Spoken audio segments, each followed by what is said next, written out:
গুপ্ত রাজনীতির গোপন ঘরে কারা বসবাস করে, এই কথাটা খুব প্রযোজ্য এবং প্রচলিত হয়ে উঠেছে বর্তমান বাংলাদেশে। এবং এর পিছনে একদম সুষ্ঠু পরিকল্পনা দায়ী। এই জিনিসটাকে প্রমোট করেছে কারা সেটা কেউ জানে না।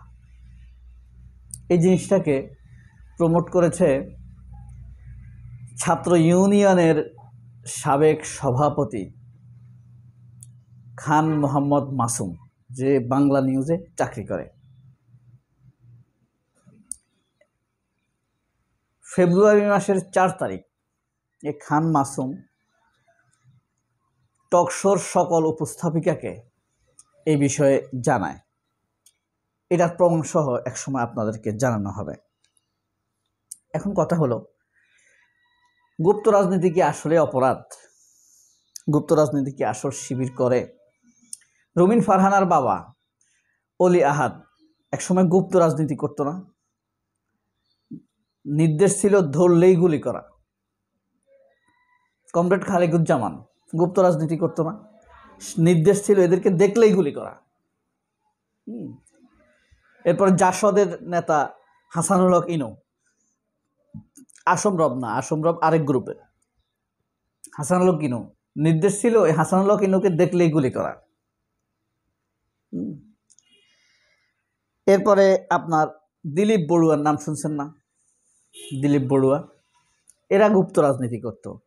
শহীদ প্রেসিডেন্ট জিয়াউর রহমান প্রেসিডেন্ট হওয়ার পর এদেরকে ক্ষমা করে দিয়ে স্বাভাবিক রাজনীতি করার সুযোগ করে দেয়। গুপ্ত রাজনীতি বলতে যদি এটা বুঝেন তাহলে এটাই। এরপরে আমরা অন্য ডাইভার্সনে যদি যাই, মুখোশ পরা গুপ্ত লোক যেমন খালেদ মহিউদ্দিন কি করতো আগে? জাসদ করতো না, ছাত্রলীগ করতো না, সুবিধার জন্য যখন যা দরকার এটা শয়তান তাই করেছে।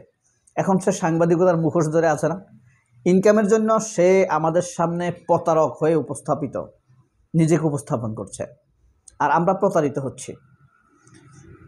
সাধারণ মানুষ, সব মানুষ কি জানে সে যে জাসদ করতো, ছাত্রলীগ করতো?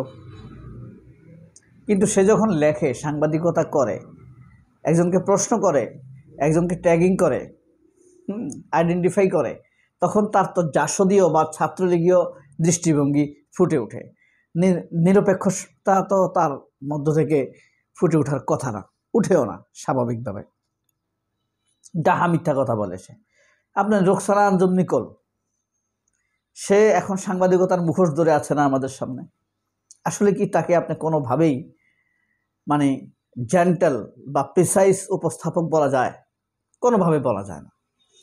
ইরিলেভেন্ট প্রশ্ন করা, যেই সম্পর্কিত টক শো সেই সম্পর্কে কথা না বলে অন্য সম্পর্কে কথা বলা, অথবা গৌণ গুরুত্বপূর্ণ বিষয় রেখে গৌণ বিষয় নিয়ে টক শো করা, শেখ হাসিনার 234 বিলিয়নের লুটপাট নিয়ে টক শো না করে হাঁস নিয়ে টক শো করা, এটা হাস্যকর না? যদি সে নিরপেক্ষ হতো, মুখোশ ধরে না থাকতো, তাহলে এটা করতে পারতো না। সে আফজালের হত্যা নিয়ে 2টি টক শো করেছে। অথচ দীর্ঘমেয়াদী জুডিশিয়াল কিলিং নিয়ে এবং জুডিশিয়াল কিলিংয়ে সুখরঞ্জন বালিকে কিডন্যাপ করে ভারতে পাচার করে দেওয়া হয়েছে, এটা নিয়ে একটা টক শো সে করে নাই। মুখোশ পরা নিকোলও মুখোশ পরা, খালেদ মহিউদ্দিনও মুখোশ পরা, এরকম মুখোশ পরা আরও অনেক আছে। আনিস আলমগীর আছে, আবু আলম আছে। তারপর আপনি এখন ধরেন নির্বাচন কমিশনার, সে বিএনপির লোক, কিন্তু আমরা চিনি কাকে কি হিসেবে? নির্বাচন কমিশনার হিসেবে। আসলে সে বিএনপি। তাহলে মুখোশ পরে আসে না, গুপ্ত হয়ে আসে না? সে গুপ্ত বিএনপি না এটা? আর সবচেয়ে এলিগেন্ট, অ্যাকসেপ্টেবল, রেসপেক্টেড গুপ্ত ঘাতক, গুপ্ত শয়তান হইল কে? মির্জা ফখরুল। সে ছাত্র ইউনিয়ন করতো, সে এখন তার আদর্শ, বেড়ে ওঠা, শিক্ষা দীক্ষা, অভিজ্ঞতা সব কিছু হলো তার ছাত্র ইউনিয়ন নিয়ে, রাইট? কিন্তু দেখেন সে এখন বিএনপি করে, কিন্তু বিএনপি এসে বিএনপির কোনো প্রতিফলন এখানে নাই। বিএনপির ছাত্রদল পুনর্গঠন, এদের হাত ধরে দল ধীরে ধীরে ধীরে ধীরে নিচের দিকে গিয়েছে, খারাপের দিকে গিয়েছে। দলের যত্ন হয়নি, ছাত্রদল বিলুপ্তির পথে। ছাত্র দলের ছাত্র বাদ দিলে তাদের দলই থাকবে না। পাথর ভাঙা শ্রমিক, নদী শ্রমিক, নৌকাওয়ালা দিয়ে এখন ছাত্রদল ভরপুর। মির্জা ফখরুল্লাহ যদি নার্সিং করতো তাহলে ছাত্রদের পজিশন এমনটি হতো না। এরপরে আপনি দেখেন শেখ মুজিব, আমাদের চোখে, অনেকের বেশিরভাগ মানুষের চোখে কি বড় নেতা না, কিন্তু সে আসলে হইল কি, ভারতের চর ছিল। সে ছিল ভারতের চর, মুখোশ পরে আসছিল, নেতার মুখোশ পরে ছিল। এরপরে তাকে বানাইলো জাতির জনক শেখ হাসিনা। এই মিডিয়া পত্রিকা আমাদের সামনে মিথ্যা উপস্থাপন করে আমাদেরকে বলতে বাধ্য করলো এ জাতির জনক। তাহলে এখন কি হলো, কিভাবে জাতির জনক? যে 9 মাস যুদ্ধ হয়েছে, 9 মাসে সে দেশেই ছিল না, সে নাকি মুক্তিযুদ্ধের সর্বাধিনায়ক। তাহলে এরপরে সে দুর্ভিক্ষ, যে দুর্ভিক্ষ সে দিছে এই দেশ জাতিকে, এটা তো লজ্জাজনক। আচ্ছা, মিডিয়া আমাদেরকে এটা ভুলে রাখে। দুর্ভিক্ষ নিয়ে একটা টক শো হয়েছে? হয় নাই। এরপরে আপনি দেখেন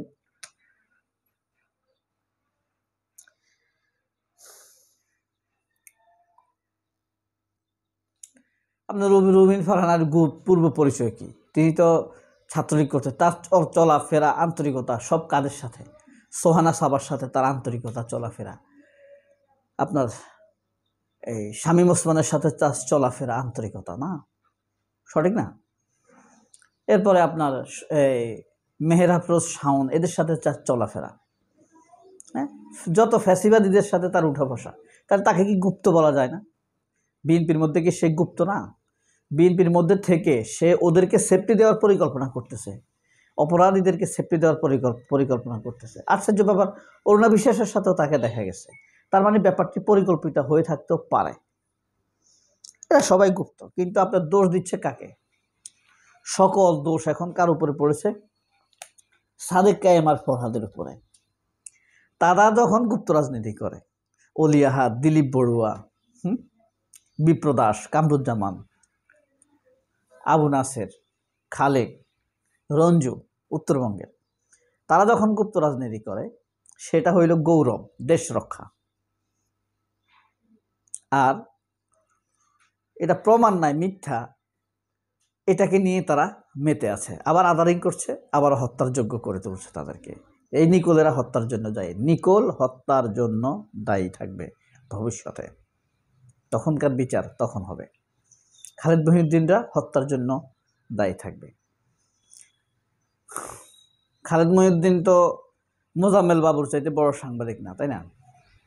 শাকিলের চাইতে বড় সাংবাদিক না, যারা একটু ভালো, সবাই দাম দেয়, ম্যাজিস্ট্রেট ছিল।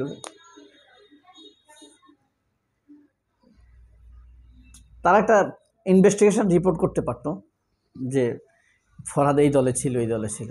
ইনভেস্টিগেশন রিপোর্ট নাই, তথ্য নাই, প্রমাণ নাই, কিন্তু তাদেরকে বলে দেওয়া হচ্ছে। সবাই অনেক ভালো থাকবেন। আল্লাহ হাফেজ, আসসালামু আলাইকুম।